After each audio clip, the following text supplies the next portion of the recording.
Okay. Hey, hi, hello. Welcome back, Alexandrine Codex, etc., etc. I'm going to be talking more about the mod that I'm working on. This will be a hell of a lot shorter than the last one. It's not an overview. This is going to be topic specific. I'm going to be talking a little bit, just a little bit, about why and how population projections in Mexico are so difficult in 1863, and really for most of the 1800s. Why projections for native populations for that time are so difficult in Mexico, and hopefully this will be over in like 5 minutes, but we'll find out. So this first map that we have pulled up, and I should really preface this by talking about the census data. The last census of New Spain, and really the first census of New Spain, was conducted in 1793. And according to historians and modern analyses, was probably horribly inaccurate, but is a ballpark estimate. Now, there have been local municipalities, local governors that conducted censuses after 1793, but not well. And even some of the census of 1793 was destroyed in a fire. A lot of old censuses have huge sections missing because of fire. But this is the first data set that I have to work with. Now, I'm not going to pull it up right now because it's somewhere in this stack of papers right next to me, or this stack of papers right next to me, and it's not really relevant to doing this quickly. In 1790, you can see that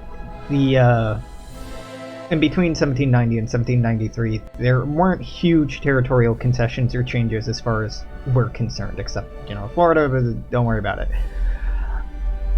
Yeah, you might be seeing this and realizing there's not a lot of divisions here. It's a bit of a problem when in 1793 they're talking about X many people being in Mexico, or in these provinces, or those provinces, this or Yucatan.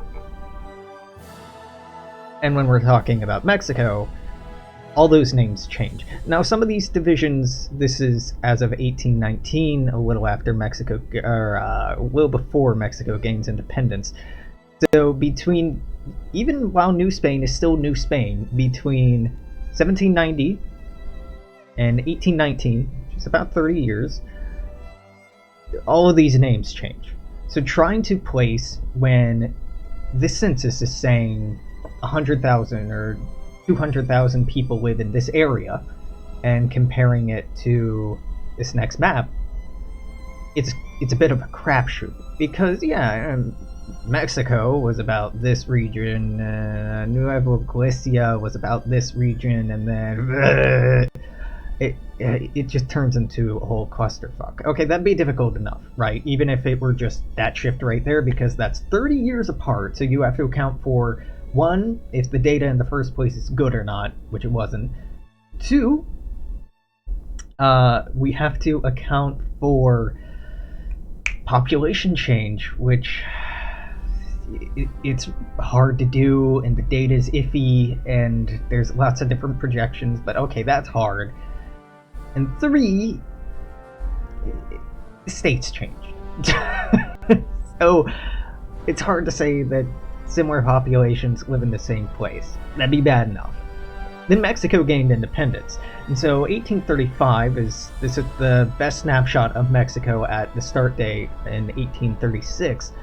We see even between right before Mexico gained independence and independent Mexico, almost 2 decades later, a decade and a half later, there have been some noticeable changes in where the layouts of states are, how many states there are, the divisions of populations and stuff like that. Like, it's a considerable difference. So even making this 1 to 2 jump is hard. Now making a 2 to 3, that's pretty fucking difficult. But okay, so the first census data we have is 1793. That's a bit of a leap, a 43-year gap to try to close in what the population is in 36. Okay, well, let's bookend that on the other side by looking at the closest Mexican census to 1836.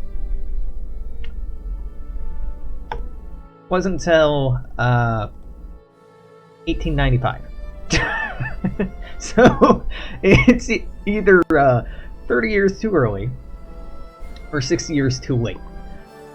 Now you can look at population growth estimates, you can look at average population growth given a certain topography, geography, technology level, economic welfare, etc., etc., etc., and you can make some decent estimates. And there's one particular exhaustive paper from the late 90s, 97 or 98, that I loved, that really deconstructed this and broke down some really good estimates, and talked about why earlier estimates were way off, and I'm sure a lot of important work has been done since then, so this is something I still need to read up on. This is still hard, but okay, the 1895 census is giving us data for these states, whereas in 1835 I have these states. So we can see Chihuahua, Coahuila, change, Tamaulipas. I'm butchering the names. I'm very much a gringo. Get butchered. The Tepic territory changes. Jalisco changes a little bit. Zacatecas changes a little bit. Mexico, Guerrero, Hidalgo all change pretty significantly, as does... Oh, sorry, I jumped over to 1935. That's the last that we'll talk about. But, you know, some of these, like Veracruz changes a little bit, but not that much. And Oaxaca stays basically the same. Chiapas, Tabasco, not that bad. And Yucatan and Campeche, well, it basically just gets split in half. So that's workable, right? Kind of. But these censuses do not break down excessively where specifically these populations were. They don't say the city or the geographic coordinates, yada yada yada, and most censuses don't. Newer ones do, because we have kind of really ready access to population and geography data like that, but older ones you're lucky to just get approximate numbers that haven't been fooled with for tax evasion or subsidy benefit reasons. So this is kind of hard, and this isn't even touching on Texas, the immigration, and or border disputes, or populations due to death and disease, and trust me, there was a lot of disease at this time. Mexico, unlike the United States, made a pretty concerted effort to try to administer vaccinations to its native population, which is actually pretty significant. Protection of different native nations and peoples was included in the Mexican Constitution, unlike our own. I know I was naysaying the obfuscation work that the census does to determining population in Mexico of different indigenous nations, but that is one thing they did a hell of a lot better than we did. There was a lot of wars and you know, not some pretty stuff, some pretty ugly stuff, but that one thing did pretty okay. So that makes guesstimating populations a little bit easier. Okay, and let's just take a look at our end date. End date is going to be 1936. 1936, a couple of changes here, and I mean only a couple. These are basically the same map with just a few tiny differences, so that's not a huge deal. But let's compare the 1835 map with the 1935 map, because the provinces in Victoria 2, we would hope, would accurately reflect 1835 to, or 1836 to 1936. That is the time period in which we're playing. And we can see, especially in northern Mexico, it doesn't so much, right? In southern Mexico, we're pretty close. There's some changes in and around the Mexico City area, in central Mexico, where a lot of the population is, but overall, it's not too terrible. Right, so that shouldn't be hard to translate. Alright, then tell me what the fuck is up with this. So, some of these this is the Victoria 2 default map set. This is how the provinces look, the states look in Victoria 2. And I gotta say, it's nothing like actual state maps. So, okay, this is all Yucatan. Sure, yeah, Yucatan, Chiapas, Tabasco, just throw them all together, why not? Not like that's totally inconsiderate of massive changes here, so that's pretty hard to model. Because that ain't quite right. And then this is Veracruz, ostensibly, maybe? That might be Veracruz? But it also has this bulge into it that makes no sense, that by looking at any of these maps is clearly Oaxaca. So I don't know what the fuck is going on here. And then this goes all the way up here, which Oaxaca and Guerrero kind of do, but not really. And like where the United States, except for Nevada, Utah, is all along modern state lines, right? And these state lines were not in place at the beginning of 1835, 1836, but yet they're still modeled this way. So it confuses me deeply why Paradox decided to model Mexico like this rather than this or this. I'd be happy with either one of these, because then I could apply census data from the time to this map really easily. But I can't. Not only do I have to take 1895 census and turn it into 1836 somehow, and I have to take 1819 or fucking 1793 census and turn it into 1835 somehow. I also have to take these provinces, turn them into these provinces. I have to take these provinces, turn them into these provinces, and then I have to take these provinces and somehow make them fit this mess. What the fuck were you doing, Paradox? Like, it's kind of along geographic regions, but it's not. It's kind of along state lines, but it's not. It's kind of along population areas, but it's not. This is just garbage. So when I get to Mexico, what I'm probably going to have to do, and I really don't want to do this because it's going to be a lot of work, and I'm going to have to make some weird decisions regarding arbitrary decisions regarding state lines. I'm probably going to incorporate a state structure somewhere along this line to this line. I'm probably gonna do a real rough outline for you. Sonora, Sinaloa are here. I have an outline over here, so I'll just doodle this on pretty quickly. I've had enough time, and oh, you say, yeah, you should just pull it up in an image. Yeah, that would have been nice if I had thought about it beforehand, but I did not. California, we're going to leave as its own thing. Nevada, Utah, its own thing. I'm probably going to merge Arizona and New Mexico into one state, because for most of the census data at the time, they were collected as just New Mexico. Even in the United States, it was New Mexico and Arizona for decades and decades, so it's just easier to get this right. Obviously, Texas will be its own thing. We're going to have Baja California be its own thing. We're going to have Sinaloa and Sonora be a province. We're gonna have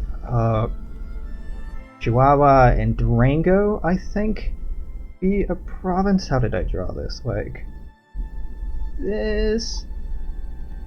Number 7 is here. Number 8 will be right here. If I had given it a little bit more forethought, I'd just pull up that map. But you know what? I didn't. So number 9 will be super small and right here, but it kind of has to be. And I'm listing off numbers because I wrote down numbers on the map rather than their names, because, again, I'm a embarrassingly anglophonic person who cannot do justifications to Latin languages, Romance languages, it's even English. So I am largely unqualified. So this will basically be the new state map. We're going from 1, 2, 3, 4, 5, 6, 7, 8, 9, 10, 11, 12, 13, 14 states to 15 states. We have number 1, number 2, number 3. Oh god, I'm gonna have to undo all of this. 5, 6, 7. I mean, you get it, right? Hopefully, what this map change will do will make it so that populations are more accurately represented where they were, so I can approximate data decades across from each other in time, from the start date to the proper regions, and and we can give more accurate geographic representations of what the country's breakdown actually looks like. So even if I had perfect census data from 1836 from the start date and I knew it was absolutely on point, I would still want to redraw the borders like this because these borders are completely made up and have no historical basis outside of some people working in a I don't want to be too harsh, but when you're Europeans sitting in a European office redrawing a map of a Latin American country and you don't even try to draw it along historical borders, it's a yikes for me, dog. It's a big old yikes from me. So we're gonna do that because those are their borders. It should be portrayed that way. Why isn't it? That's fucking dumb. And then, I'm gonna cry and drink a lot of caffeine to figure out the population and do a lot of math and do a lot of tricky work. But I think it's important, right? I think it's really important to strive for better models, especially if we try to stylize something as a semi-accurate historical simulation. So hopefully, recording time 16 minutes? Yeah, this is a lot shorter than the last one. Still about 3 times as long than I wanted. Longer than I wanted. But yeah. I'm probably going to put out a few more of these just talking about things as they come to me. Really to get across how much work has already been done on this, how many hours and hours I've spent on this, so we can drop a rough outline. I do want to mention that if the mod is released, if the mod isn't released, if you want to take, steal, borrow, implement on any of these ideas, any of the code that I write, fucking do it. Credit me. Link to my website. Put my fucking username. Just do your academic due diligence in citing your sources. But yeah, I don't care, man. Definitely borrow this. This goes for any of my mods, any of my work. Knowledge should be free, yo. Yeah, until like 15 minutes from now when I record a new one of these and sync it up. I'll see you next time. Make sure to comment, share, like, subscribe. Alexandrian Codex on Twitch, Twitter, YouTube, all the same thing. Till tomorrow, say toodaloo, take care. Bye-bye.